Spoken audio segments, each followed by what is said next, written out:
Irmãos, Pai do Senhor, Atos 6, vamos lá? Vamos fazer um resumão hoje, em nome de Jesus. Vamos ler Atos todinho, viu? Do versículo 1 ao 15. Aí você deixa aberto e se você quiser, você depois que a gente lê, você retorna aos capítulos 2, que na verdade eu vou só citando algumas coisas, tá bom? Naqueles dias, crescendo o número dos discípulos, houve murmuração dos gregos contra os hebreus, porque suas viúvas eram desprezadas na distribuição diária de alimentos. Então os dois, convocando os discípulos, disseram: não é razoável que nós deixemos a palavra de Deus e sirvamos às mesas. Escolhei, irmãos, dentre vós 7 homens de boa reputação, cheios do Espírito Santo e de sabedoria, aos quais constituamos sobre este importante negócio. Mas nós perseveraremos na oração e no ministério da palavra. E este parecer contentou a toda a multidão, e elegeram Estevão, homem cheio de fé e do Espírito Santo, e também Felipe, Prócoro, Nicanor, Timão, não tem Pumba, né? É só Timão. Eu não posso perder essa piada, né? Não posso. Parmenas, Nicolau, prosélito, que é prosélito de Antioquia. Apresentaram estes homens aos apóstolos, e estes, orando, lhe impuseram as mãos, de sorte que crescia a palavra de Deus, e em Jerusalém se multiplicava rapidamente o número dos discípulos, e grande parte dos sacerdotes obedecia à fé. Ora, Estevão, cheio de fé e de poder, fazia prodígios e grandes sinais entre o povo. Levantando-se alguns que eram da chamada sinagoga dos libertos, dos sirineus, dos alexandrinos, dos que eram da Cilícia, da Ásia, discutiam com Estevão, mas não podiam resistir à sabedoria e ao espírito com quem ele falava. Pronto, só até aí. Vamos ler até o final. Já estamos aí, vamos ler até o final. Então subornaram os homens para que dissessem: nós o ouvimos falar blasfêmia contra Moisés e contra Deus. E excitaram o povo, os anciões e os escribas, investindo contra ele, e o arrebataram e o levaram ao sinédrio. Apresentaram falsas testemunhas que diziam: este homem não cessa de proferir blasfêmia contra este santo lugar e a lei, pois o ouvimos dizer que este Jesus de Nazaré há de destruir este lugar e mudar os costumes que Moisés nos deu. Então todos os que estavam assentados no sinédrio, fixando os olhos nele, viram seu rosto como o rosto de um anjo. Pronto, deixa aberto aí. O livro de Atos, eu já falei das divisões, né, que nós temos. Ele tem as suas divisões, que o Senhor trabalhando em Jerusalém, o Senhor trabalhando em Judéia e Samaria, o Senhor trabalhando até os confins da terra. O livro de Atos não foi feito propriamente para muitas coisas. Ele foi feito para ressuscitar a memória do ministério de Paulo. Quando esse livro de Atos está sendo escrito por Lucas, Paulo possivelmente está preso, já próximo à morte. Quando esse livro começa a circular por aí, possivelmente Paulo já esteja até morto. Esse livro já teve vários nomes: Evangelho da Ressurreição, Atos de Paulo e Pedro, porque ele se concentra basicamente na história de Pedro, viu, Charliane? De Pedro, olha para cá, e de Paulo. Então, nós estamos estudando a primeira parte, que cabia a Pedro, E nós já estudamos alguns capítulos. O 1, falamos sobre Jesus subiu ao céu, os discípulos se reuniram. O derramamento do Espírito, no capítulo 2, nós já vimos a questão das línguas, que Camila está dizendo para saber o que era, Mas eu vou dizer para você o que é, que a multidão ouvia, muitas nações ouviam eles falar em língua, mas ouviam, não é que eles falavam, mas eles ouviam. Deus os fizeram ouvir naquele momento, lhe deu uma capacitação para que os incrédulos ouvissem, entendessem, cada um no seu próprio idioma, para que tivesse uma propagação maior e sobrenatural do Evangelho naqueles dias. Tanto é que as nações se dispersando, muitas igrejas foram abertas, iniciadas, e ninguém sabe quem começou, como é o caso das igrejas que tinha em Roma. Roma tinha 5 igrejas cristãs, quando Paulo escreve a carta para eles, mas ninguém sabe quem fundou o evangelho ali, possivelmente desse pessoal.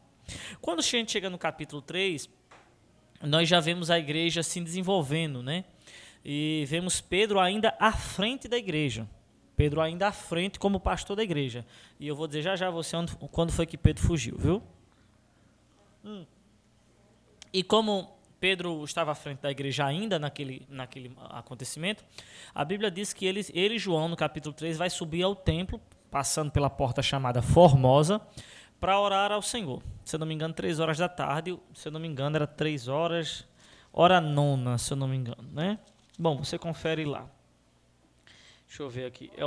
Hora nona, não, era 3 horas da tarde, começava de 6 às 7, 7 às 8, 8 às 9, 9 às 10, 10 às 11, 11 às 12, 12 às 1, 1 às 2, 2 às 3. Hora nona, às 3 horas da tarde.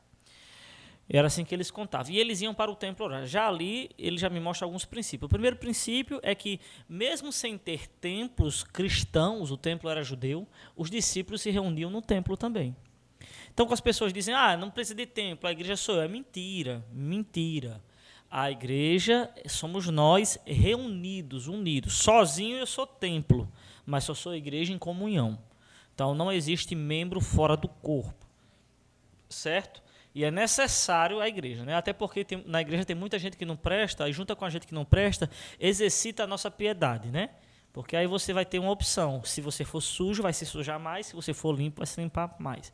Tá certo? É necessário que haja os escândalos para que os verdadeiros sejam mostrados. Aí o que acontece? Ele vai subindo ao templo. No templo tinha 3 portas, né? Uma mais embaixo, a do meio e tinha a de cima. A de cima era uma porta de bronze, polido, uma porta enorme, que ela ficava na parte mais alta. Quando batia o sol, ela refletia. Era chamada Porta Formosa. Então, por isso que era chamado Formosa. Então, era a porta lá onde os sábios, os doutores, né, os pregadores, né, os bichão da época, eles queriam, os primes, né, queriam entrar por lá, por essa porta que era, né, engraçado que você nunca vai ver, você vai ver Jesus entrando no templo várias vezes, mas normalmente ele entrava pela porta sacerdotal, a porta das ovelhas, que por ela passava-se, no caminho dela tinha um tanque chamado Betesda, né, Casa da Misericórdia, que era onde entravam os sacerdotes e os animais também para o sacrifício. Foi por lá que Jesus entrou, simbolizando que ele é o sacerdote, que ele também é o sacrifício. Ele entrou para ser sacrifício. Então ele vai lá, aí Pedro, pastor presidente da igreja, nessa época a igreja tinha em torno de, vamos botar aqui dos 3.000 pessoas que receberam a Cristo como Salvador, 2.000 voltaram para suas nações e ficou 1.000 crentes na igreja de Pedro. Então imagina aí o cara pastor presidente de mil pessoas. Mas aí um mendigo pede esmola a ele, diz, me dá dinheiro. Ele disse, não tenho prata nem ouro. Como é que um pastor presidente não tem dinheiro? Me diga aí. Me explica aí o que é que acontece, né? Me identifico, né? Então o que acontece? Ele vai e diz, não tenho prata nem ouro, mas o que eu tenho te dou. Daí ele já lança um princípio da igreja para com o mundo. A igreja tem que ter alguma coisa para transformar o mundo. Possivelmente não tinha. Realmente não tinha. Uma vez que ele deixou o emprego dele e todo mundo vivia em comunidade sem ganhos. As pessoas viviam em comunidade. Em Atos 2, 41, 42, você vai encontrar que eles estavam agora todo mundo vendendo tudo, ninguém era dono de nada e todo mundo vivendo em comunidade. E é assim que está tendo a igreja. Pedro e João vai, sobe ao templo, não tem prata nem ouro, mas o que eu tenho te dou. Daí lança o princípio que a igreja tem que ter alguma coisa para passar. Essa conversinha de chegar aqui, não espere nada de mim, tem que esperar de você. Você vai pregar, você é o homem e a mulher de Deus que Deus chamou. Você tem que ter alguma coisa, né? Esse espírito de falsa humildade, não espere de mim. E o cara com o esboço pronto, né? Isso é conversa, né? Balela, né? Espírito de falsa humildade. Ele traz a cura do rapaz que nasceu, né, nasceu paralítico ali já há tantos anos, e o rapaz entra no templo, pulando, saltando, todo mundo se espantou, porque o paralítico não podia entrar no templo, então aquele homem passou anos na porta, mas não podia entrar. E agora ele entrou pulando, cantando, e foi aquele alvoroço, chamam Pedro e João, aí Pedro aproveita a oportunidade e prega, Pedro está lá na empolgação. Uma igreja com 1.000 crentes que não está empolgado para pregar. Vai, prega, pastor de 1.000 crentes, vamos lá. Tá. Eu estou botando 1.000 por baixo, né? Assim. Então ele vai lá, prega para todo mundo, e eles começam a incomodar as autoridades. Já no capítulo 4 e 5, a reação disso aí é que eles começam a ser presos, os discípulos são presos, e a ordem é, não fale do nome de Jesus. Porque o que incomodava não era a pregação, era o nome de Jesus. Porque a pregação pode não gerar milagres, porque a pregação gera orientação para a transformação de caráter.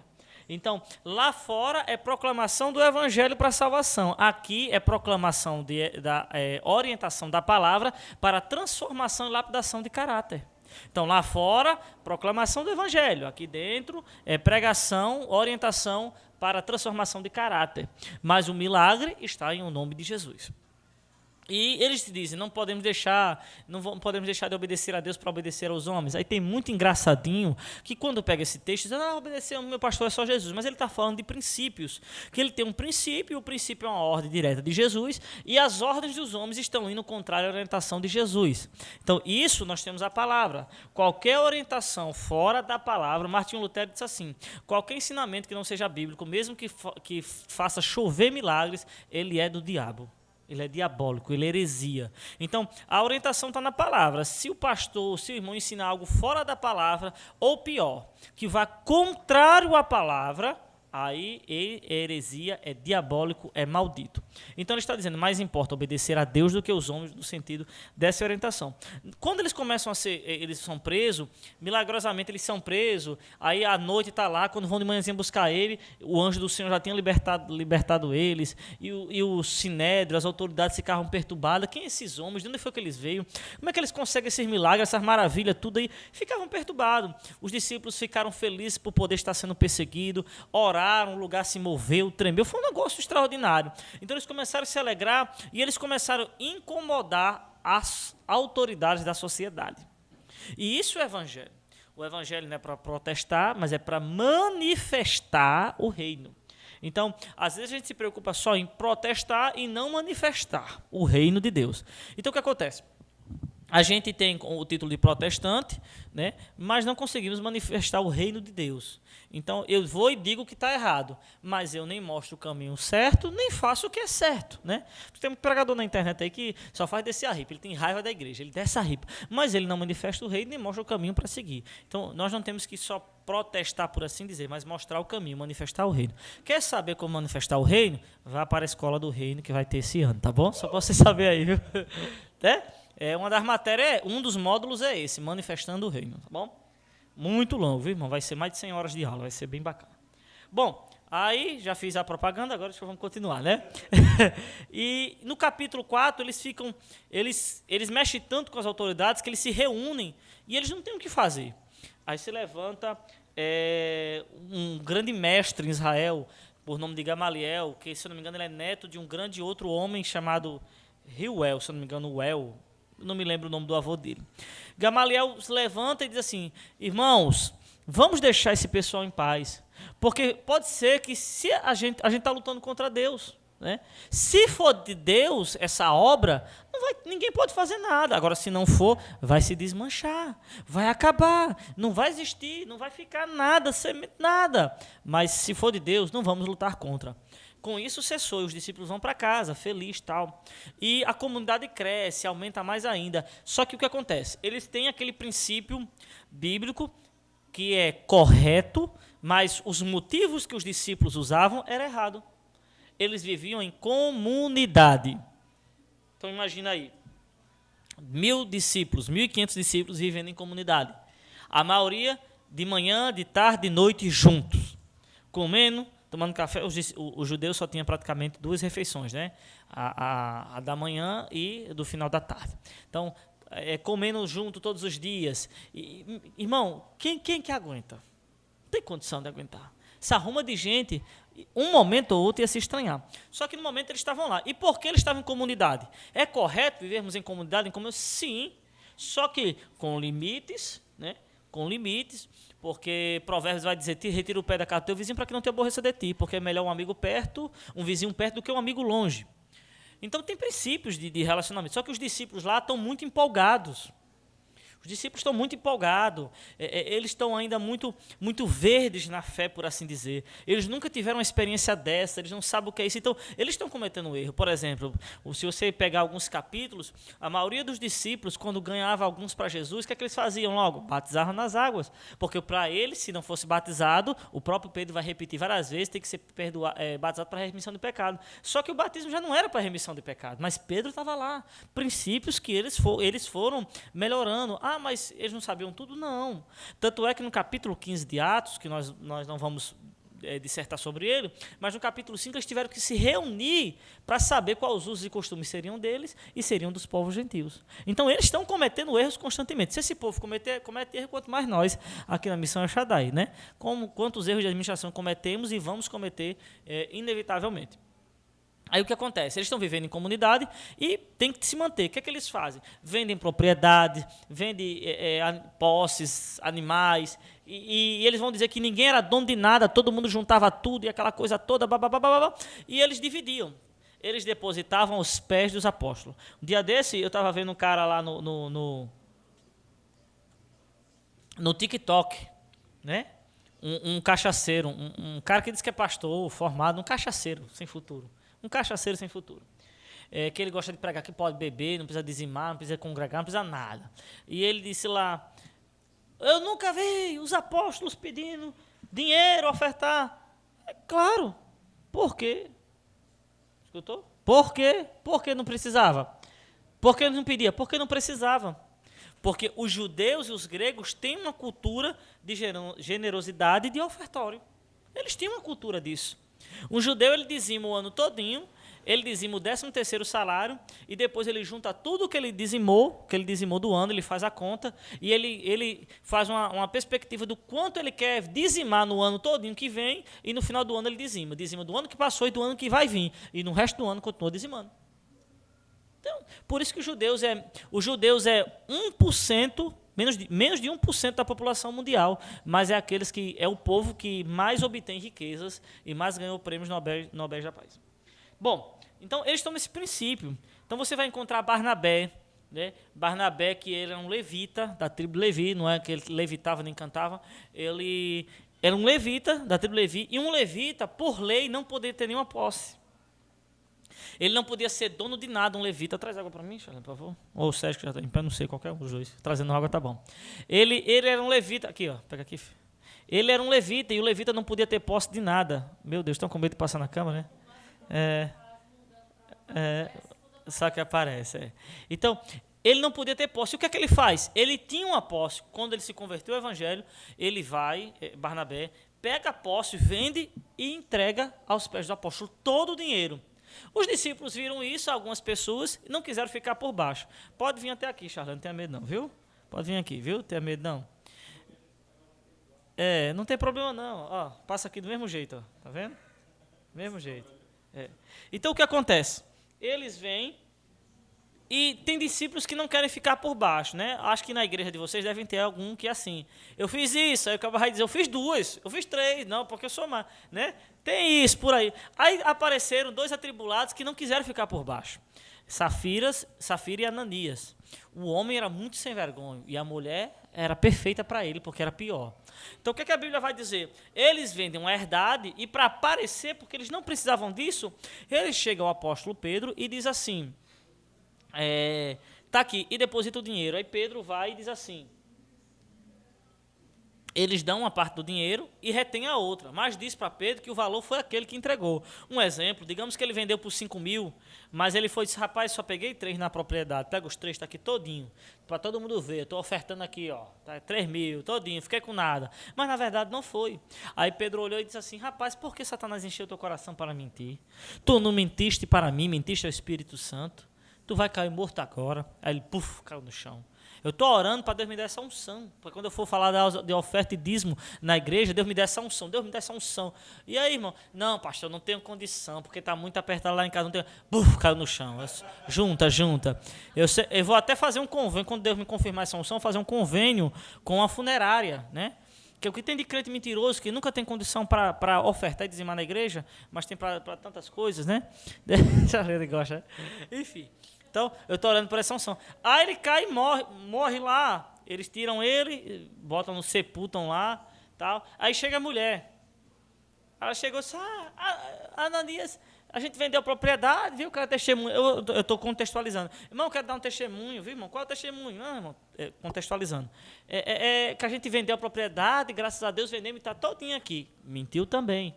Aí Pedro disse, meu Deus, a tampa e a panela. Vai morrer também, vai junto ali para o teu marido. Morreu. Daí lança um princípio. Deus mata ou Deus não mata? Mas a gente não está na graça? Então, as pessoas pensam que estar na graça, né, é viver na desgraça. Então, eles mentem, se prostituem, fazem tudo que não presta, né? Mas a graça é transformadora. A graça que não transforma não salva. Esse povo está vivendo na época da graça. E esse não é só um exemplo isolado. Você vai pegar Apocalipse capítulo 2, você vai ver Deus falando com um pastor da igreja de Éfeso, dizendo assim, ó, ou tu te converte, ou vou disciplinar tu e tirar tu do ministério. Porque ele vai dizer, tirarei de ti o teu castiçal. E o castiçal, no capítulo 1 de Apocalipse, é a igreja. Ele está dizendo, vou tirar você da igreja. No mesmo capítulo, se eu não me engano, né, ele vai falar com a igreja de Tiatira, que tinha uma mulher que era chamada Jezabel, possivelmente mulher do pastor, viu? Tome cuidado. Ou possivelmente uma mulher que tinha dinheiro. Então ele chama ela de Jezabel, que não era o nome dela, mas é porque a operação, ou o modus operandi dela era igual. E ela estava colocando gente para se prostituir, ela estava passando, possivelmente ela mandava na igreja. E Deus disse, olha, eu vou colocar você numa cama, vou ferir você e seus filhos. Mas a era da graça. Então, as pessoas não têm esse princípio. Então, quando isso acontece na igreja dos discípulos, a Bíblia vai dizer que fica um temor na igreja. Fica todo mundo com medo. Gente, e agora? E agora, quem não era crente não queria mais aceitar Jesus. Então, você vai encontrar que no capítulo 5, versículo 13, ninguém mais ousava juntar-se a eles, embora o povo tivesse em grande estima. Então, o povo achava bom, considerava legal, vocês são... Mas não quero ser crente não, porque vai que eu oferto um de mim, tá aí para o pastor, e o pastor Pedro manda eu morrer também, eu morro, não dá certo não. Já no versículo 20, você vai ver, do capítulo 5, você vai ver o anjo do Senhor aparecendo para eles, libertando eles, né, quando eles foram lançados para a prisão, o anjo vai livrar eles. E a mensagem que o anjo diz é assim, olha, dizei ao povo a mensagem completa desta nova vida. Então, a missão dos discípulos era pregar a mensagem completa da nova vida. E isso é que a igreja vai tirando. A igreja não prega a mensagem completa da nova vida. A igreja quer cuidar... Teve um tempo... Tem igreja que só cuida do corpo. É ação social, é cesta básica, é tudo, tal e tal. Mas não tem trabalho espiritual, não tem edificação, não tem um trabalho de oração. Os seus líderes não têm uma vida de jejum, de consagração a Deus. Então, ele só cuida do corpo. Então, corpo sem alma, sem espírito, cadáver. Então, eles deviam estar trabalhando no necrotério, no ITEP. Já outros cuidam só do espiritual, movimento, tal. Mas não cuida do seu intelecto, da sua formação de caráter, não cuida da sua vida material, não ajuda em nada. Aí está cuidando da alma, do espírito. E alma ou espírito sem corpo é fantasma, também não existe. Tem que ser os caça-fantasma aí, tem que ir para o Scooby-Doo, né? Como é que é o nome? Mistério, eu esqueci o nome da sociedade de mistério deles. Bom, Mistérios S.A., muito obrigado aí. A gente está aí, um consultor técnico aqui desses assuntos. Né? Então, o que acontece? Só que o evangelho é uma transformação completa de nova vida. Né? Daí vai entrar num princípio. Eles eram para uma mensagem de transformação completa. Só que o que acontece? A igreja vai, e a igreja inventou, eu vou dizer de novo, viu, um negócio chamado sagrado e secular. A igreja inventou isso. Né? Porque, por exemplo, trabalho é serviço. Serviço é adoração. A palavra obra, ela vem da mesma palavra para adoração. Né? Você quer saber mais? Escola do Reino, nós vamos falar sobre o que é sagrado e o que é secular também, viu? Tá bom? Mas ele está dizendo uma mensagem de transformação dessa nova vida. Então, uma nova vida, a mensagem tem que ser completa. E qual é a mensagem completa? Isso aqui é bom porque toda vez, mesmo que eu falo o mesmo ensino, eu sempre acrescento uma coisa e outra. Né? Então, qual é a mensagem completa do Evangelho? São 4 colunas da pregação bíblica. Né? É criação, queda, redenção, consumação. Criação, queda, redenção, consumação ou glorificação. Esses 4 vai trazer o plano de Deus para a humanidade. Bom, chegando no capítulo 6, os discípulos já cresceram, né? E você vai olhar no final do capítulo 5 que eles estavam ensinando nas casas e ensinando nos templos. Na casa e nos templos. Isso é no capítulo 5, ainda no finalzinho. O que quer dizer casas e templo? O templo é o trabalho pastoral.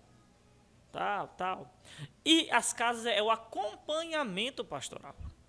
Então, o trabalho da igreja é nessas duas vertentes. A igreja dá água ao sedento, esse é o trabalho no templo. Aqui você vai receber uma água, vai tomar água, vai matar a sua sede por uns momentos. E o que é ensinar nas casas? É ensinar você o caminho da água. Então, evangelismo, pregação, é dar um copo d'água a quem tem sede. Discipulado, paternidade espiritual, serviço pastoral, é ensinar o caminho da água. Escreveu isso, não? Isso é bonito, é para ter escrito isso aí, viu? Eu vou dizer de novo, presta atenção, pregação, evangelismo é dar um copo de água a quem tem sede. Você deu um copo de água a quem tem sede, certo?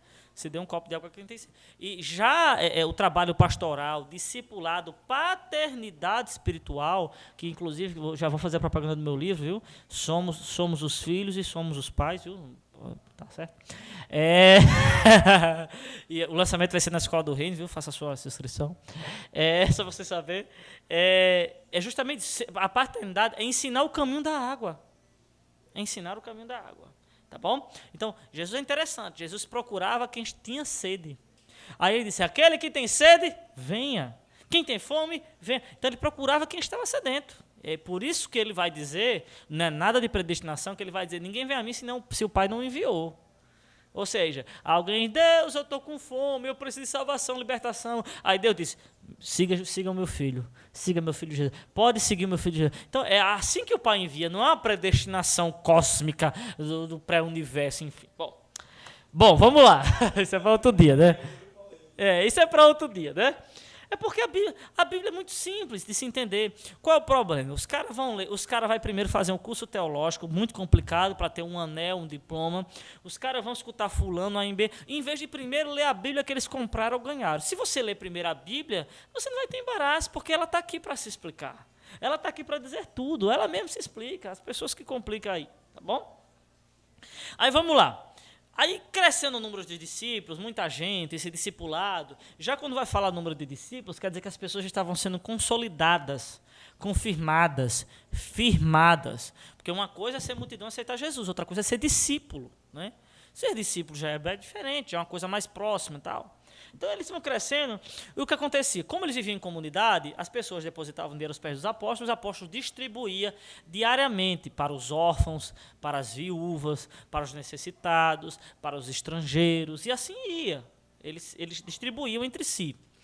E eles faziam essa distribuição para sustentar todos eles. Só que o que acontece? Tinha dois grupos, no texto aqui nós temos gregos e hebreus, mas na verdade não é gregos e hebreus, porque até o capítulo 6, a igreja era praticamente 90% de judeus que se convertiam ao cristianismo, inclusive até sacerdotes se convertiam e obedeciam à fé. Então, quando fala aqui grego, ele está falando de judeus helenizados. Eu não posso dar detalhes disso aqui, mas judeus helenizados eram judeus que aderiram a alguns costumes, algumas práticas da cultura grega ou da cultura romana. Todos sabem, Alexandre o Grande, ele conquistou o mundo da sua época, depois seus 4 generais, em especial Ptolomeu, que, enfim. E muitos judeus aderiram aos costumes dele, à cultura, porque a ideia de Alexandre, o que Alexandre fazia? O grande erro de Alexandre foi, ele não voltava para ver, né? Mas Alexandre passava, conquistava, e depois que ele conquistava, ou ele deixava, ou ele enviava os seus apóstolos, os chamados 300 apóstolos de Alexandre o Grande. Esses apóstolos, o que é que eles faziam? Eles traziam a cultura do Império Romano para aquele povo que foi subjugado, para aquele povo que foi conquistado. Então, aquele povo que estava conquistado tinha os apóstolos, e esses apóstolos iam lançar os fundamentos romanos lá naquela comunidade. Por isso que Jesus lançou os seus apóstolos, porque ele conquistou o reino, nos tirou das trevas para a sua maravilhosa luz e enviou os seus apóstolos para lançar os fundamentos. Alguns são de guerras, alguns são de ensino, alguns são de cultura, alguns são de estrutura, mas todos são apóstolos de Cristo. Entendeu? Mais ou menos, né? Na Escola do Reino nós vamos falar sobre os 6 ministérios, viu? Você pode... Escola do Reino, viu? Nós vamos falar bem detalhadamente, viu? Vamos mostrar Jesus sendo cada um dos 6 ministérios. Jesus estava no ministério de socorros, diz Hebreus, ele estava no ministério de apóstolo, de profeta, de mestre, de todos. Mas, Escola do Reino, viu? Não vou dizer aqui não. Bom, Vamos lá. Eu não resisto, né? Mas aí você tem que escutar assim, de cabeça baixa, escrevendo. Se você escutar olhando para mim, você não vai escrever. Tá bom? Mas é só os ouvidos. É assim que eu faço. Às vezes, quando eu vou para algum seminário pastoral, eu faço assim, eu estou de cabeça baixa, só escrevendo, e ele escutando e escrevendo a pregação. Um dia que eu for pregar no canto que eles não tiver, eu vou pregar aquela pregação lá, né? Bom, aí no capítulo 6 tem uma multidão de discípulos e está tendo essa briga. Esses judeus helenizados, eles eram mais que desprezados pelos judeus hebreus. Por exemplo, existiam os 3 idiomas mais comuns dentre os judeus naquela época, que eram quais? Aramaico, hebraico e... Charliana acertou, gente. Que coisa, Deus faz, né? Esses 3 idiomas, eles eram os comuns dentro de Jerusalém. O hebraico, um judeu só fala um com o outro em hebraico, um judeu. Certo? Um judeu fala com outro grego em aramaico ou em grego. Mas jamais um judeu fala com outro em aramaico ou em grego. Eles consideram sacrilégio. Alguns judeus mais ortodoxos. Então, o que acontece? Esses judeus, por isso que ele vai dizer, houve uma discussão entre os de fala aramaica, que eram os judeus helenizados, por isso que está falando grego, porque o aramaico é como se fosse um dialeto puxado, uma mistura entre o hebraico e o grego. E os de fala hebraica. E qual a discussão? As viúvas de uns estavam recebendo na frente e as outras não recebiam mais nada. Ficava no final. Uma recebia 5 pacotes de leite, a outra só recebia 2. Então a reclamação era essa, né? Recebia essa, né, a reclamação? Pois é. Então o que acontece? E eles vão aos apóstolos. Dali já está tendo o primeiro embate cultural. Porque a igreja ela tem muitas gerações e todas têm que ter conexões, né? E a igreja tem a diversidade, mas a diversidade cultural, a diversidade geracional da igreja não pode virar uma divergência. A diversidade não pode virar uma divergência. E é o que estava acontecendo no primeiro embate. Como é que os apóstolos vão resolver isso aí? Gente, eu tenho que ver, vocês me digam a hora quando chegar, senão... É 7 horas? Como é que a gente vê essa situação? Eles vêm para os apóstolos dizem assim, não é lícito que a gente deixe o ministério da palavra para o ministério das mesas. Pronto, ótimo. Qual o ministério? E o que é que Pedro está dizendo? Pedro está lançando um fundamento muito importante. É obrigação ou é dever, as igrejas no Brasil, ela tem essa ideia. Né? E eu tive essa ideia há muito tempo, mas estava errado. Elas têm a ideia da igreja pastoral. Como é a igreja pastoral? O pastor resolve tudo. Quem faz a visita? Quem faz o evangelismo? Quem ministra a ceia? Quem resolve as coisas da tesouraria? Alguém está endemoniado. Chama quem?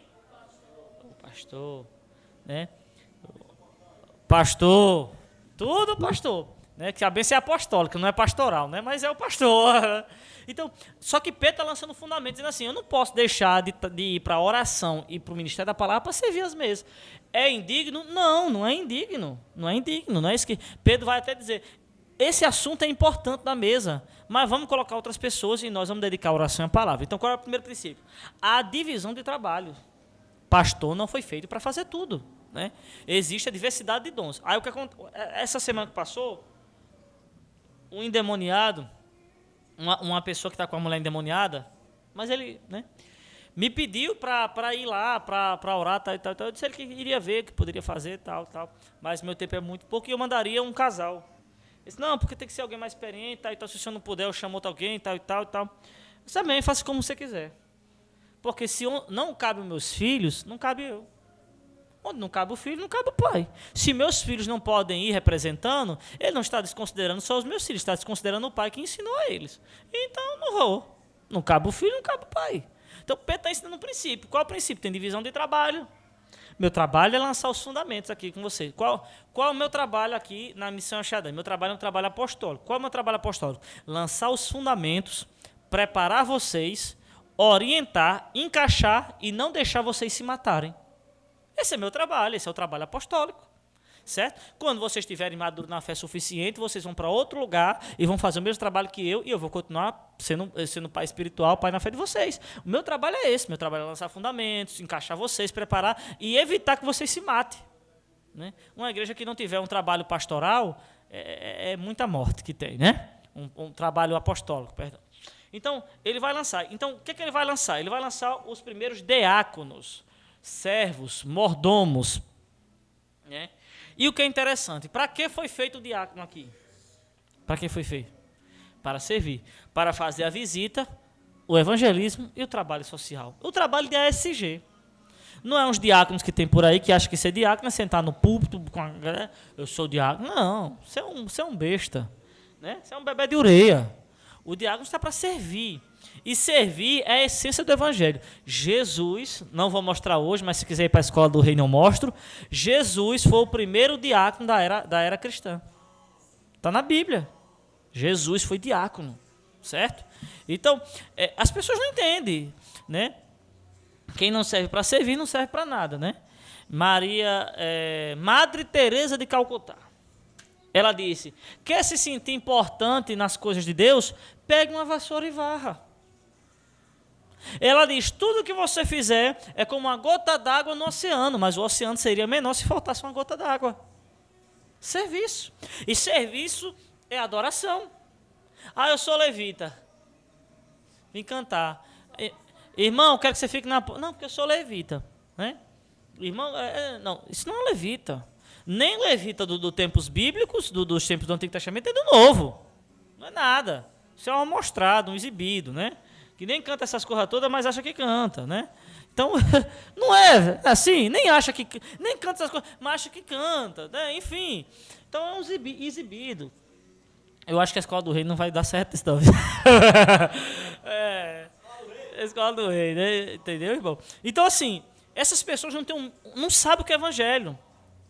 Deixa eu dizer para você, tem pessoas que foram chamadas por Deus para nunca subir num púlpito, no altar. Mas essas pessoas têm uma importância enorme na igreja. Porque serviço é adoração. Tem gente que carregando as cadeiras da igreja, ela adora mais a Deus do que quem está cantando. Tem gente que no seu trabalho, na sua casa, lavando a louça da sua casa, está adorando mais a Deus do que algumas pessoas que louvam a Deus no culto, né? É verdade. Enfim, então o que acontece? Vai dividir. E olha só, olha os critérios para ser diácono. É mais difícil do que o vestibular. Escolhei entre vós. Primeiro, era alguém no meio. Não era alguém estranho, era alguém dentro da comunidade. Não era aqueles caras que passam sem falar. Não, era gente do meio da comunidade. Aí ele vai dizer, como é que é esse pessoal? Dentre vós, escolham. E quem é que escolhe? A igreja. Daí é o princípio que as pessoas também não entendem, que inventaram a heresia. Alguém endemoniado entrou na igreja e inventou um negócio chamado carreira ministerial. Não existe uma carreira ministerial, a carreira é da fé. Né? Ou seja, que eu vou me esforçar de diácono, vou para o presbitério, do presbitério eu vou... Não é assim. Então, ele vai mostrar o que é cargo e o que é função. Dizer, cargo, quem escolhe é a igreja, e Deus aprova. Função, quem escolhe é Deus e a igreja aprova. Então, o cargo é alguém escolhido pela igreja, reconhecido por Deus. A função é alguém escolhido por Deus, reconhecido pela igreja. Não precisa que homem nenhum me reconheça. Precisa. É bíblico. É bíblico isso, tem que ter. Você quer saber porque é bíblico? Já sabe, né? Escola do rei. Então, o que acontece? Eles escolhem 7 homens. Né? Então, quais são os cargos Cargos é mutáveis. Quais os cargos? Auxiliar, por assim dizer, né? Mas não é, a gente só crê. Diácono, presbítero e bispo. Então, esses são cargos. Não existe bispa, não existe. Né? Bispo é o único cargo na igreja, no Novo Testamento, que ele só tem no substantivo masculino. O grego ele tem substantivo, separadamente substantivo masculino, feminino e neutro. O grego ele tem em quase tudo, né? Então o que acontece? Os cargos diácono, diaconisa, as funções apóstolo, pastor, você vai encontrar a maioria deles no substantivo neutro.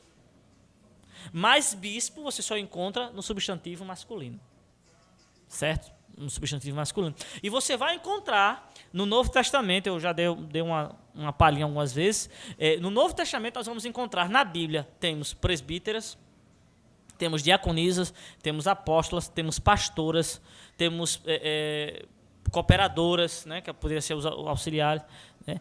Temos mulher evangelista na Bíblia, mulher evangelista, mulheres mestres, mas nós só não temos na Bíblia mulheres bispas.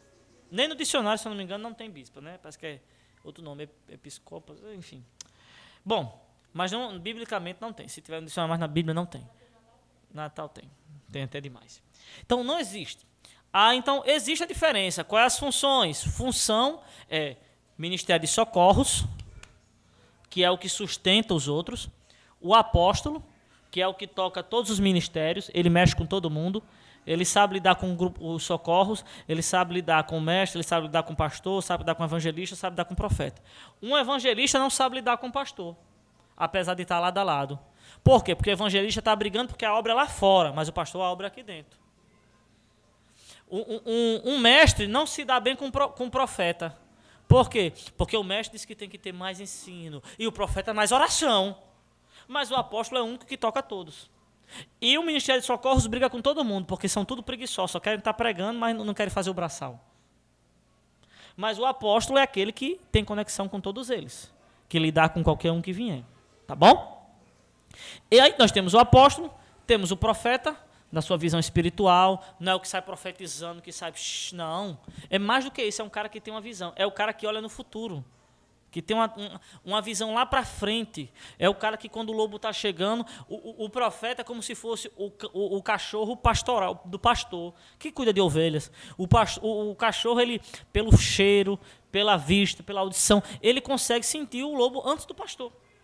O perigo. Então, esse é o profeta. Olha, pastor, surgiu um sujeitinho aí, passando por aí, tem um movimento novo aqui na cidade. Tá? Ele é o cara espiritual. É o cara que está, no verão, desenhando um casaco de peles. Aí esse cara tá doido, não é que tá vendo isso, mas é porque ele tá vendo uma tendência lá na frente que vai chegar um inverno. Então esse é um profeta. Qual é o evangelista? O evangelista é o cara que gosta de campanha.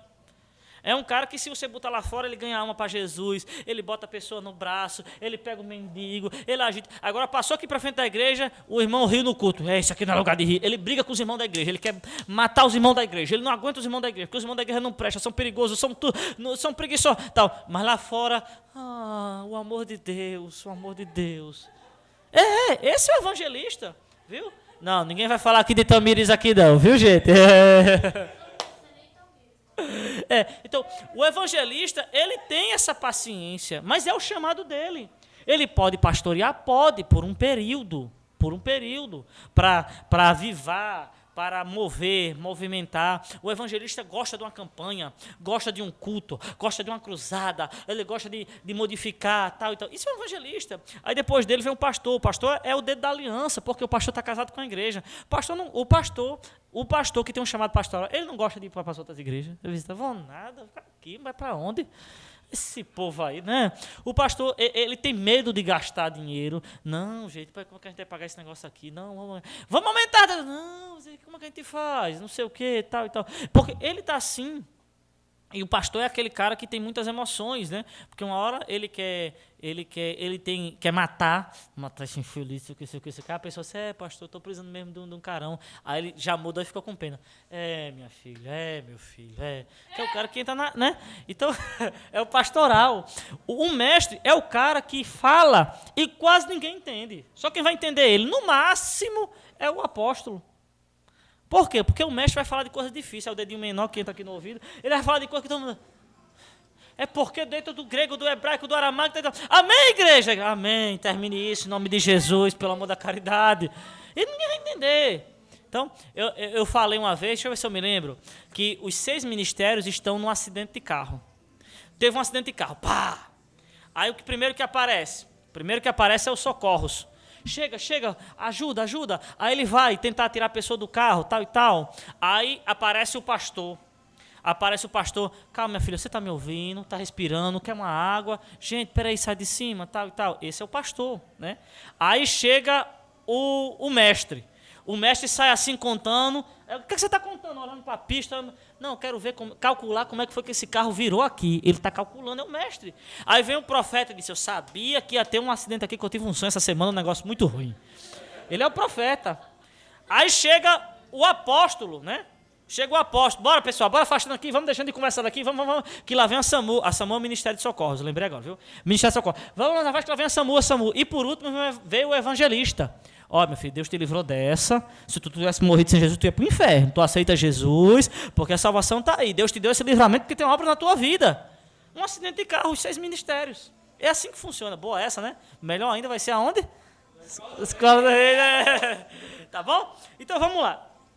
E ele vai fazer essa divisão, vai mostrar essa seleção olha, isso aqui é um cargo, é a igreja que vai escolher. E ele escolhe, aí qual era o critério para ser diácono?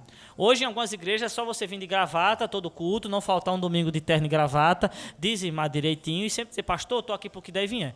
Para algumas igrejas o critério é esse, né? Mas qual era o critério aqui? Ele vai dizer, boa reputação, cheios do Espírito Santo e de sabedoria. Mas cheio do Espírito Santo, para servir mesa? Sabedoria para servir mesa? Tem tanta gente quando vai fazer visita aí que é uma treva, sai contando o que viu, o que não viu, o que ouviu, quer se meter na briga do casal, aí se junta com a mulher, você está errado mesmo, ou então se junta com o homem, você está errado mesmo, mulher. Aí, não, tem que ter a sabedoria. Ou é enganado por umas pessoas, não, porque eu quero aceitar Jesus, porque as igrejas... Aí vem um aproveitador salafrado, sem vergonha por aí, porque o cara, mas o cara é morador de rua, assim, calma, por que ele está morando na rua? O que aconteceu? Como foi que ele chegou? Porque ele não nasceu no meio da rua e ficou por aí esse tempo todo. Não é possível que tenha acontecido isso. Alguma coisa aconteceu, vamos ver o que é e ver o que é que pode. Porque existe a ajuda que as pessoas querem e a ajuda que as pessoas precisam. Entendeu? Bonito isso? Isso é bom, né? Então, existe essa e tem que ter sabedoria, e ter conhecimento, e tem que ser de boa reputação, porque já pensou uma pessoa fazendo trabalho social em que não tem um mínimo de boa fama, que não tem um mínimo de consideração para as pessoas aí, e vai fazer um trabalho lá fora, isso é complicado, tá bom? Imagina você colocar um cara que tem uma fama de ser um pervertido para dar assistência às viúvas. Meu Deus, você é louco, né? Ou alguém que teve um histórico de pedofilia para dar assistência aos órfãos. Então tem que ter uma boa forma. E ele vai dizer, nós vamos perseverar na oração e no ministério da palavra. Então, o pastoreio tem que ter oração e palavra. Tem que conhecer a Bíblia, né? Principalmente hoje, no século XXI já. Antigamente... não que eu seja velho, eu não sou. Né? Mas antigamente, para o cara comprar uma Bíblia de estudo, era uma coisa muito... Só rico tinha. E rico não queria comprar a Bíblia. Era muito difícil. A gente estudava com uma Bíbliazinha velha, com um dicionáriozinho atrás e uma chave bíblica. Para a gente estudar, porque era muito difícil, livros tal e tal. Hoje você está pregando aqui, se você disser uma coisa errada aqui, o cara está pesquisando na internet, pastor, está errado aí. Então, quem vinha pastorear tem que ter palavra. Inclusive, é o único critério para presbítero e para diácono na Bíblia que é de habilidade. O resto é só de caráter. São 15 de caráter e 1 de habilidade. Que qual é? Manejar bem a palavra, ser apto para ensinar. Então, tem que ter. Tem que ter oração e tem que ter palavra. Bom, Escola do Reino. Quer ter mais conhecimento? Quer ter oração e palavra? Para onde é que você vai? Escola do Reino. Essa propaganda vai ficar muito boa, viu? E essa de Sérgio passando aí embaixo, passando ali, vai ficar melhor ainda, viu? Aí pegou. Bom, então vamos lá. Vamos retornar aqui. E eles vão escolher 7 homens. Então eu vou falar só de 3 rapidamente. Eles vão escolher Estevão, homem cheio de fé, e também Felipe, Prócoro, Nicanor, Timão, Parmenas, Nicolau, prosélito de Antioquia. Então, o primeiro é Nicolau. Esse Nicolau, que é um prosélito de Antioquia, é alguém que se converteu à fé judaica, mas não era judeu. Esse prosélito, ele segundo a história, ele se desviou. Alguém com um chamado pastoral, agregava pessoas, tinha uma boa palavra, tal, mas ele pregou uma mensagem de libertinagem. E acabou criando-se, após ele, uma seita chamada Seita dos Nicolaítas, que você vai encontrar lá no livro de Apocalipse. Os Nicolaítas eram caras que pregavam libertinagem. Não tem nada a ver, tudo nosso, passa nada, Sérgio, passa nada, tudo nosso. Né? Então, eram os caras que eles pregavam que se podia, casa com uma hoje, casa com outra amanhã, porque nós estamos todos na graça. A graça sem a lei é libertinagem. A lei sem a graça é religiosidade. Gostou dessa? Essa é boa. Então, a graça sem a lei é libertinagem. Pode tudo, tudo pode. A lei sem a graça é religiosidade, é legalismo. Então, o que acontece? Esse Nicolau se desviou e acabou trazendo esse mal. Aí, o outro que nós vamos falar rapidamente, que o Camila vai me mostrar a hora, é Estevão. Estevão, o nome dele significa, se eu não me engano, coroado, aquele que recebeu a coroa, direito à coroa, aquele que é agraciado, aquele que recebeu a bênção e assim por diante. Estevão, vixe, meu Deus, vai dar não. Estevão, ele começa o seu ministério e ele começa a pregar. Apesar de ser diácono, uma coisa que é interessante sobre cargo e função, esse seja uma bênção, viu? Uma coisa sobre cargo e função é que você pode ter um cargo e outra função. Então, eu posso exercer na igreja um cargo de presbítero e ter uma função pastoral, uma função apostólica, uma função evangelística. Eu posso na igreja ter um cargo de diácono e ter um chamado profético. Então, Estevão vai mostrar, e o outro que nós vamos falar, que é Felipe, que ele era diácono, mas ele tinha um chamado apostólico. Olha só, se você olhar nos versículos 8, 9 em diante, ele vai estar fazendo sinais, prodígios, maravilhas, e vai pregar com tanta sabedoria que um grupo lá de uma sinagoga, que se titulava a Sinagoga dos Libertos, eles eram os libertos, né? Esse povo que se autotitula é complicado, né? Aí, eles que se titulavam a Sinagoga dos Libertos, queriam perseguir ele, queriam debater com ele, mas não podiam, por causa que não tinha argumento. Então, eu disse para uma pessoa, que tem umas pessoas lá, num lugar ali, que eles não gostam muito de mim e não gostam quem segue as coisas que eu ensino, né? Aí eu disse, olha, gostar de mim ou não é um direito seu, mas discordar também é um direito seu. Agora, contra-argumente o que eu estou dizendo. Pegue a Bíblia e mostre que eu estou errado. Não diga, né? Porque tem que ter palavra, né? Às vezes ficam chateados, mas tem que ter Bíblia. Uma vez eu estava debatendo assim, começou a pandemia, aí foi uma polêmica no Facebook, eu parei porque a Charlene proibiu, deu brigar no Facebook, né? Aí eu não brigo mais no Facebook, ela proibiu, né? Aí eu disse, e tudo que eu dizia assim, olha, a Bíblia, a palavra, tal e tal. Aí um dia, uma pessoa, que eu vou dizer o nome, que foi Isaac, né?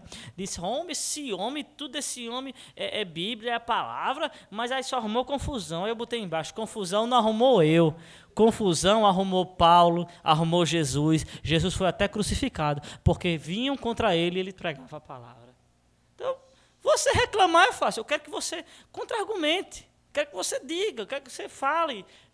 O apóstolo Pedro, e eu tomei isso para mim, que temos que saber responder todos aqueles que pedirem a razão da nossa esperança. Pode perguntar de qualquer coisa que eu prego aqui, em qualquer momento, em qualquer lugar, porque eu estou pronto para responder. Aquele que creio com toda firmeza no Evangelho. Né? Já que eu sempre digo uma coisa aos irmãos, né? Uma coisa que eu digo sempre aos irmãos, isso aí.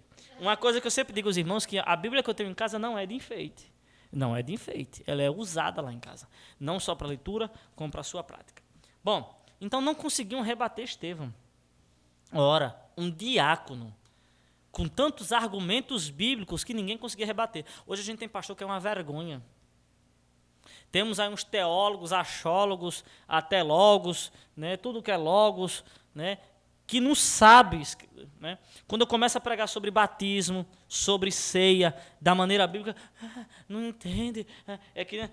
Mas o batismo de criança, a criança não sabe de nada. E quando apresenta a criança na igreja, sabe por que apresenta? Apresenta porque a lei dizia que tem que apresentar a criança para ela fazer parte da lei, para fazer parte da aliança. Mas ela entendia? Não. E por que você apresenta na igreja? Por isso que você não vai dizer, tá bom? Então, o que acontece? Tem que ter.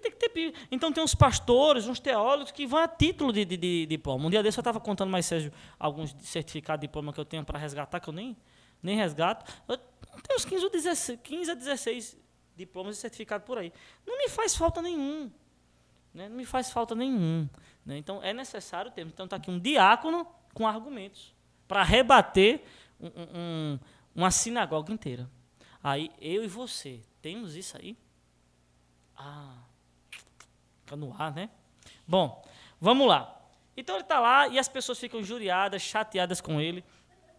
E ficam chateadas e começam a perseguir, arrastam ele, levam ele perante o sinédrio, vão julgar ele, e julgando ele, o que é que eles vão fazer? Vão lá, esse homem está pregando contra Moisés, está pregando contra o templo, está pregando contra isso, contra aquilo outro. Aí vão com falsas testemunhas e vão e olham para o rosto de Estevão. O rosto de Estevão está brilhando como um rosto de um anjo, né? Eu não sei onde eles tinham visto o rosto de um anjo aqui, né, antes, né? Mas estava brilhando como um anjo, né? É porque tem coisas que a Bíblia não explica. Por exemplo, Moisés e Elias apareceram com Jesus lá no monte. Quem foi que disse que era Moisés e Elias? Como é que eles sabiam? Quem foi que conheceu Moisés e Elias ali em vida? Né? Mas isso é para outro dia. Isso é para um dia lá na escola do rei. Ei, meu Deus. É sério, viu? Bom, então o que acontece? Vamos lá.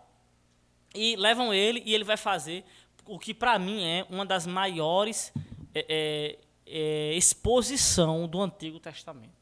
Então, o que Lucas vai escrever aqui, que Estevão pregou, é um resumo. Porque já fazia muitos anos, já fazia em torno de uns 20 anos, eu não acredito que Lucas conseguiu, através de alguém, escrever palavra por palavra que Estevão disse. Para mim, o que Estevão disse foi muito mais do que está aqui no capítulo 7. Para mim, o que Lucas escreveu foi só um resumo. Mas só nesse resumo, se Estevão tivesse morrido aqui, sido assassinado aqui, eu diria para você que ele era o principal candidato para ter escrito a carta aos Hebreus, porque pense numa explanação do Antigo Testamento. Ele vai falar de Moisés, ele vai falar de Abraão, ele vai puxar de Abraão, vai puxar até Jesus, puxando descendência, linhagem, detalhes, coisas extraordinárias. E quando ele traz isso aí, quando eles não tiveram mais argumento, e na nossa Bíblia vai ser mais ou menos 60 versículos do discurso de Estevão, eles arrastam Estevão para fora da cidade, no capítulo 7, a partir do versículo 54, eles arrastam Estevão para fora da cidade, vão apedrejar Estevão. Aí Estevão vai, no versículo 58, expulsaram ele da cidade e colocaram suas vestes aos pés de um jovem chamado Saulo. Sim, mas aí no versículo 55 diz que, e mesmo eles, todo mundo rangendo gente para ele, fazendo, e o seu rosto brilhando, a Bíblia diz que ele estava cheio do Espírito Santo, e ele disse, fitou os olhos no céu e disse, vejo os céus abertos, a glória de Deus e Jesus à direita de Deus. Então, ele estava contemplando Jesus, mesmo as pessoas lá. E isso é uma prova ministerial, isso é uma firmeza de ministério. Quando estamos alinhados, nosso ministério está alinhado com o que o céu está dizendo, pode ranger os dentes, mas a gente está alinhado, a gente está seguindo uma linha, a gente continua vendo glória de Deus, continua vendo Jesus, isso que é importante. Vão apedrejar Estevão, Estevão se põe de joelho e vai orar. O que a gente faz em meio às pedras? A nossa geração de crentes. Ei, sou ungido, viu? Jesus vai te pegar, viu? Jesus vai pega ele, Jesus. Jesus não é cão de caça para pegar ninguém, não. Precisa que Jesus é um cachorrinho treinado, pega ele. Conversa, rapaz. Não é assim, não. Não diga não, mas é. Tá pensando que Jesus é um matador de aluguel. Falou mal de mim, Jesus vai te matar. Né? E ele faz? Faz. Ele nos defende. Mas não segundo a nossa ordem, segundo a ordem dele. Por isso que ele deu lugar a ira e do Senhor a vingança, deixa que o resto é com Deus. Então, ele vai orar. As pedras caindo, e a gente pensa que essas pedrinhas aí pequenininhas de brita, é pedra mesmo, gente. Pedra, jogando pedra. E as pedras caindo, e ele de joelho orando. E ele vai, no final ele vai dizer uma coisa. Se ele fosse da nossa geração, ele vai dizer, vão pagar o preço porque tocou no ungido? Não. Ele vai entrar e dizer assim, Senhor Jesus, não imputes esse pecado e receba o meu espírito. Vai dizer, é como se ele dissesse, estão tudo endemoniados, Senhor, não ligue não, Jesus, não ligue não. Estão tudo cheio de capeta aí. Perdoe eles, dê uma chance a eles. E um detalhe que o texto vai nos dizer, bem interessante, no capítulo 7, é que eles colocaram as vestes e depositaram aos pés de Saulo. Isso que está falando de uma permissividade, de uma permissão, como se Paulo fosse ali uma autoridade social, moral e religiosa e estava autorizando. Por isso que a Bíblia vai dizer que Paulo consentia, no capítulo 8, no versículo 1, vai dizer que Paulo consentia na morte de Estevão. Ou seja, consentia quer dizer que Paulo liberou, pode matar. Então, agora imagina, um jovem Saulo, que nesse período possivelmente ele tinha em torno de seus 20 anos, 20 alguma coisa, mas que já fazia parte do Sinédrio. Isso é só uma palhinha para a gente saber que a gente vai falar sobre Paulo. Paulo vinha de uma família nobre, possivelmente Paulo aí já era casado. Paulo fazia parte do Sinédrio, era discípulo de Gamaliel. Paulo estava sendo treinado para ser um César.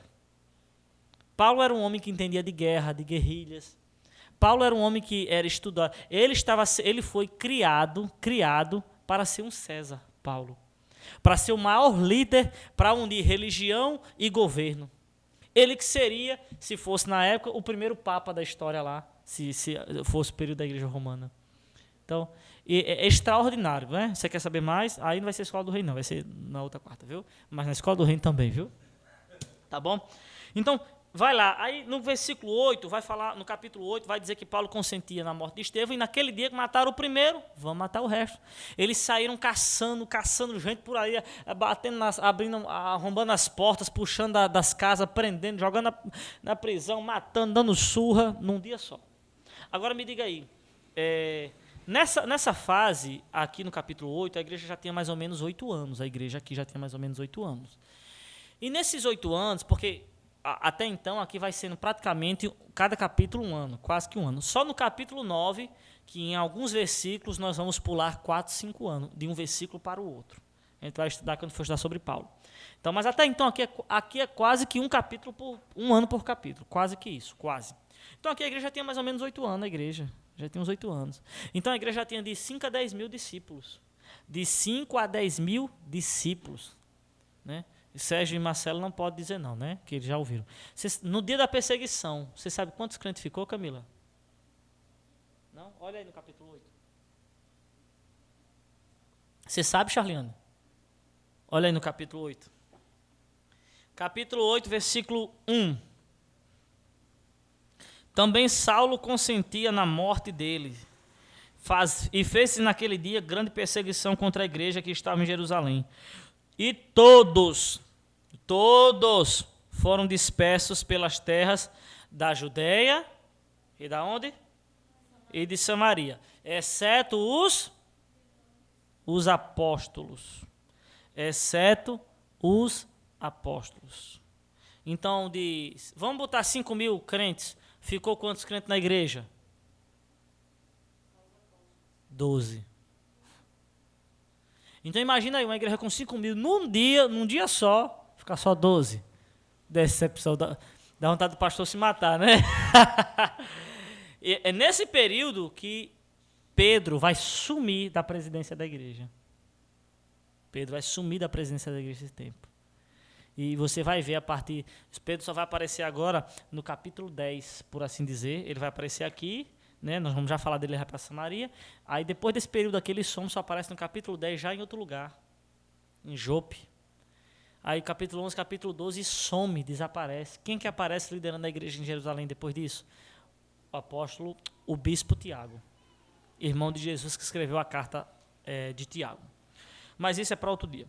Isso é para a escola do reino. Bom, aí o que acontece? Ele vai e ficou só os 12. E os discípulos se espalharam por onde, Camila? Olha aí no versículo 1. Foram dispersos por onde? Eles foram espalhados pelas regiões da Judéia e de Samaria. Judéia e? Samaria. Muito bem. Agora vamos abrir em Atos 1, 8.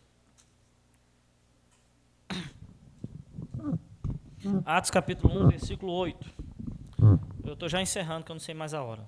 Atos 1, 8. Mas recebereis poder ao descer sobre vós o Espírito Santo e ser-me-eis testemunhas tanto em Jerusalém como em toda a Judéia e Samaria e até os confins da terra. Então qual era a ordem? Receber poder e em Jerusalém, Judéia, Samaria, confins da terra. Até o capítulo 8, onde é que eles estavam testemunhando? Só em Jerusalém. Só estava em Jerusalém. Depois que a perseguição chegou, foi que eles correram para a Judéia e Samaria. Mas até antes da perseguição, todo mundo estava lá em Jerusalém. E quem que não ia estar? Pastor com a igreja de 10 mil crentes. Né? Todo mundo, problema de oferta não tinha, o pessoal estava só depositando aos pés dos apóstolos. Obreiro para servir as mesas, o negócio é só orar e pregar agora. Quem é que não vai? Quem é que vai se embora dali? Quem é que vai para o confim do mundo pregar? Não vai não, ficou. Só que quando veio a perseguição, saiu. Aí o que aconteceu? Vamos olhar. Capítulo 8, versículo 3 em diante. Todo mundo se dispersou. Saulo assolava a igreja, entrando pelas casas e arrastando homens e mulheres e os encerrando na prisão. Mas os que andavam dispersos iam por toda parte anunciando a palavra. Saíram pregando. É quando a luta pega, o negócio aperta e diz, pastor, estou sentindo um chamado dentro de mim. Tem matutina ainda da igreja. Já viu isso? Né? Nunca mais eu passei uma fase, também não quero passar não, viu, Senhor? Nunca mais passei a fase que eu estava tão crente que eu ia para o matutino, né? Também não quero passar mais não, Senhor. Tá certo? Entendeu? Então, aí eles só foram na base do empurrão.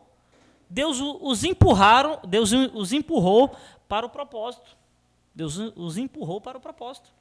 E no propósito, eles saíram anunciando. Aí começaram a alcançar a Judéia e Samaria. Nesse meio, nós vamos falar do nosso último personagem hoje, para encerrarmos. Versículo 5. Meu Deus, versículo 5 vai falar de Felipe. Descendo Felipe à cidade de Samaria, pregava ali a Cristo. Então Felipe vai descer para a cidade de Samaria e começa a pregar. Felipe era um diácono. Esse Felipe aqui, algumas pessoas pensam que esse Felipe era o mesmo que era apóstolo, que foi rebaixado para diácono, que depois foi levantado de novo para evangelista. Já tem até pregação sobre isso aí, né? O cara pregando isso. Outros dizem que cada um desses Felipe é um. Um é um apóstolo, um é um diácono, outro é evangelista. Mas, na verdade, biblicamente, esse cara não é o apóstolo. Por quê? Porque os apóstolos ficaram em Jerusalém. Certo? E aqui citou um Felipe. Então, esse Felipe aqui é o diácono, não era o apóstolo, porque Felipe também era um nome comum. E esse dele, Felipe diácono, é o mesmo evangelista, porque ele tinha o cargo de diácono, mas a função de evangelista. E ele sai pregando a Cristo, evangelizando, ganhando alma para Jesus. E ele chegou em Samaria, Camila, e fundou uma baita de uma igreja boa, cheia de gente. O macumbeiro da cidade se converteu, e foi um negócio muito bom e tal, e foi um negócio tremendo. Aí, só que se você pegar no capítulo 8, no versículo 14, os apóstolos, a mesa diretora, a convenção, o presbitério, ficou sabendo que na outra cidade tinha uma igreja agora bem boa, maior do que a deles. O que é que eles fizeram? Vou mandar Pedro e João para lá. Aí foi Pedro e João lá tomar a igreja de Felipe. E aí, como é que é? Vocês estão pregando aqui? Quem autorizou? Cadê o CNPJ? Eu estou contextualizando para a gente entender, tá bom? E eles foram lá. Pense numa injustiça, não parece uma injustiça? Mas ninguém queria vir para Samaria. Agora que eu vim para Samaria, ganhei até o catimbozeiro para Jesus, que é Simão, o novo convertido agora. Aí agora vocês vêm. E vocês vêm tomar a frente. E outra coisa, Pedro não chegou na disciplina. Porque Simão, ele começou a orar para Jesus batizar com o Espírito Santo, Jesus começou a batizar, e quando Pedro, ele está lá pregando, aí Simão, novo convertido, disse, homem, o senhor quer quanto para me dar esse poder também? Eu quero esse poder de ministrar nas pessoas. Aí Pedro não teve pena do novo convertido, o bichinho do novo convertido olhou para ele e disse, ei rapaz, tá cheio de cão no couro? Você está endemoniado? Felipe podia dizer, não, o bichinho novo convertido, não, mas desceu a ripa. Mas a palavra foi firme, ele se aguentou. Ele permaneceu, não ore por mim, eu me arrependo, tal. Aí o que acontece? Felipe agora é tirado de Samaria. Versículo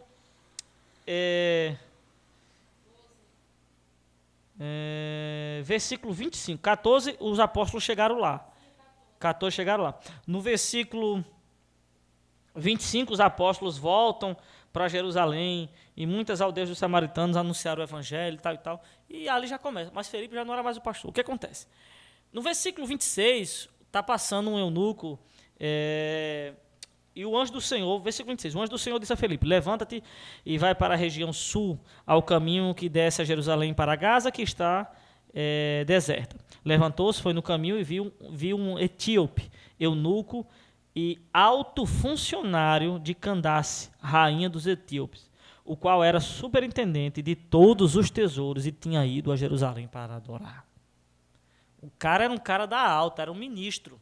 O cara era para nós um Paulo Guedes, um primeiro-ministro da Inglaterra. O cara era um ministro do rei, era alguém de confiança. Ele tá vindo de Jerusalém. E ele está vindo na carruagem, aí Felipe vai. Só podia ser o Espírito Santo, porque se fosse eu para acompanhar a bicicleta, eu não vou, né? Aí o Espírito Santo, vai lá, o anjo disse, vai lá, Felipe. Felipe acompanha um carro, olha assim e diz, ele viu ele lendo o profeta, disse, você está entendendo o que você lê? Ele parou e disse, como é que eu vou entender que não tem quem me ensine? Coloca Felipe dentro da carruagem. É como se Felipe estivesse entrando na limusine presidencial. Na limusine real, por assim dizer. A posição que Deus colocou ele. A oportunidade. Porque me tiraram da igreja de Samaria, que eu fundei, trabalhei e tal e tal. Mas olha a posição que Deus colocou ele agora. Aí ele prega, ensina o cara, tal e tal e tal. E eles estão indo no caminho. Aí para no caminho, ele diz, tem água aqui, deixa eu ser batizado. E eu imagino, porque eu estou só imaginando, não que ele pensou, mas eu pensaria, glória a Deus, vou lá para a rainha de Candaça, vou montar uma igreja patrocinada pela rainha, olha. Coisa boa. Agora estou de bem com a vida. Estou de bem com a vida, estou de vento e popa, né? Então, agora estou de boa. Quando ele batiza ele, acontece o primeiro teletransporte ali do Novo Testamento, né? Teletransportou-se, né? Ele foi arrebatado e saiu de lá. E eu penso ele poderia ser revoltado, mas ele tinha uma convicção de chamar. Meu Deus, presidente, meu Deus, como é que pode? Lá estava tão. Senhor. Mas não, aí no versículo 40. Felipe se achou em Azoto, e indo passando anunciava o evangelho em todas as cidades, até que chegou em Cesareia. Agora Felipe vai pregar, ele continuou pregando. Ele não desrespeitou os pastores, ele não reclamou, porque me tirou, porque não sei o que. Imagina aí, você montar um evento, como acontecia muito comigo na Assembleia de Deus, e ainda acontece com alguns bebedourias na Assembleia de Deus, montava um evento, fazia tudo, o pastor não ia nem lá, o pastor só chegava lá na hora de dirigir o culto, e a gente nem existia. Quando ele ia embora, a gente terminava para desmontar. Mas imagina, Felipe não se revolta, continua pregando, e ele chegou em Cesareia. E o que acontece? 20 anos depois, mais ou menos isso, capítulo 21, vamos ver a recompensa que Felipe recebeu. Capítulo 21, versículo 8. E eu encerro aqui, para não passar da hora. Tá bom? Capítulo 21 de Atos, versículo 8. No dia seguinte, partindo dali, Paulo e nós, os que estavam com eles, chegamos a Cesareia. Entrando em casa de Felipe. Felipe o quê? O evangelista, que era um dos 7, era um dos diáconos. Ficamos com ele. E tinha 4 filhas solteiras que profetizavam. Demorando-nos ali por muitos dias, chegou da Judeia um profeta de nome Agabou. Então, olha só, Felipe está no mesmo lugar do capítulo 8, em Cesareia. Lá ele se estabeleceu, lá Deus estabeleceu ele. Só que ele foi para Cesareia solteiro. Agora ele está casado, ele está com 4 filhas. E agora ele está na mesma igreja. Ele se firmou lá. O homem que honrou o ministério e honrou o seu chamado, não se revoltou, ele firmou-se em Cesareia. E não só isso, ele agora recebeu algumas coisas. Primeiro, família e casa ele tinha. Segundo, uma igreja firme, porque você vai ver que tem vários discípulos aí, até discípulos antigos aí nesse meio. Segundo isso. Terceiro, ele era um cara muito próspero. Por quê? Porque Paulo não andava sozinho. Paulo sempre andava com uma turma, uma de gente. Aí agora vai para a casa dele. Paulo, digamos que Paulo levasse mais... vamos botar abaixo? Vamos botar 6 pessoas, que tivesse Paulo e mais 5. Aí já dá 6. Aí imagina aí, Felipe, a esposa e mais 4 mulheres. Já dá 12. Agora imagina uma ruma de crente por muitos dias, demoramos ali muitos dias na casa de Felipe. Tomando café, almoçando, jantando, lanchinho da meia-noite, que crente come, né, de meia-noite, né, feijão. Né? Então, imagina aí. Ele tinha que ter condições financeiras para manter um negócio desse. E muita condição, porque crente, misericórdia, né? Só Jesus. Né? Eles dizimam, o devorador é repreendido aqui, mas dentro da barriga ele permanece, né? O devorador está lá. Então, ele tinha essas condições. E por último, sabe o que ele recebeu? As suas filhas eram profetisas. E para dizer que eram mulheres que profetizavam, quer dizer que elas eram referenciais. Ou seja, o homem que honrou o seu ministério, o seu chamado, Deus honrou, e a sua descendência está servindo a Deus. Está sendo referencial, está sendo um exemplo. Porque isso é o que Deus faz com aqueles que o honram. Ele dá dupla honra. Amém? Encerrei por hoje. Acabou. Obrigado pelo apoio, viu? Esposa apoiando é muito importante, viu? Alguma vez? Não esqueça. Breve, Escola do Reino.